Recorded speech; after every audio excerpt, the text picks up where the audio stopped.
China और India का जो पिछला स्टैंड ऑफ था 2017 का डोकलाम स्टैंड ऑफ, वो 73 दिन तक चला था। उस वक्त पूरी दुनिया को लगा था कि अब भारत और चाइना युद्ध के बहुत करीब आ चुके हैं। चाइना का नाजायज़ बेटा पाकिस्तान भी कूद रहा था, उछल कूद कर रहा था कि अब भारत और चाइना में युद्ध होगा, और ऐसे सपने देखने लगा था कि उधर से चाइना हमला करेगा और इधर से हमारी सेना भी हमला कर देगी। और सिर्फ ख्याली पुलाव थे, क्योंकि भारतीय सेना पूरी तरह से उस वक्त तैयार थी।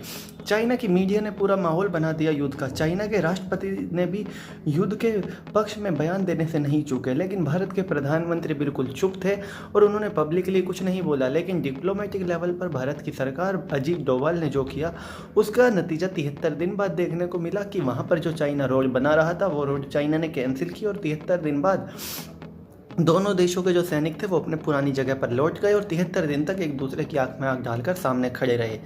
तो ये था 2017 का डोकलाम स्टैंड ऑफ। और अब बात हो रही है 2020 का लद्दाख स्टैंड ऑफ, जहाँ पे बात हो रही है कि चाइना इंडिया में 3 किलोमीटर अंदर तक आ गया है और अपने टेंट गाड़ लिए हैं। तो ऐसा कोई पहला मौका नहीं है कि चाइना इंडिया में 3 किलोमीटर अंदर आके टेंट गाड़ लिए हों। ऐसे चीज़ें होती रहती हैं, लेकिन जब जानबूझकर होती हैं तब थोड़ी चिंता व्यक्त होती है, जैसे कि चाइना अब कर रहा है।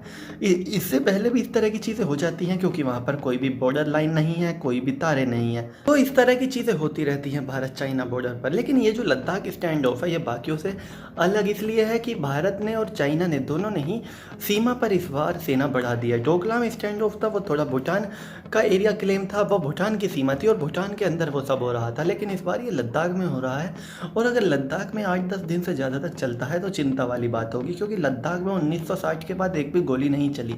वैसे भारत चाइना के बीच में काफ़ी लंबे वक्त से एक भी गोली नहीं चली। जितने भी स्टैंड ऑफ होते हैं आर्मियों के बीच, जितने भी स्टैंड ऑफ होते हैं पैरामिलिट्री फोर्सेस के बीच, उनको बातचीत से सुलझा लिया जाता है, और हम उम्मीद कर रहे हैं कि इसको भी बातचीत से सुलझा लिया जाएगा।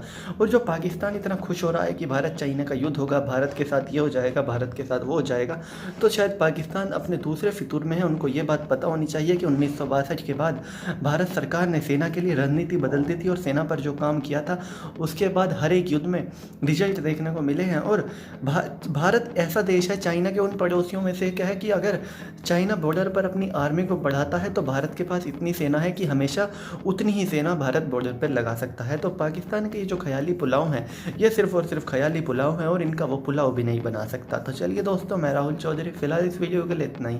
आगे भी इसी तरह की देश दुनिया, बॉलीवुड और खेल की तमाम खबरों के लिए बने रहिए मेरे साथ। जय माता दी।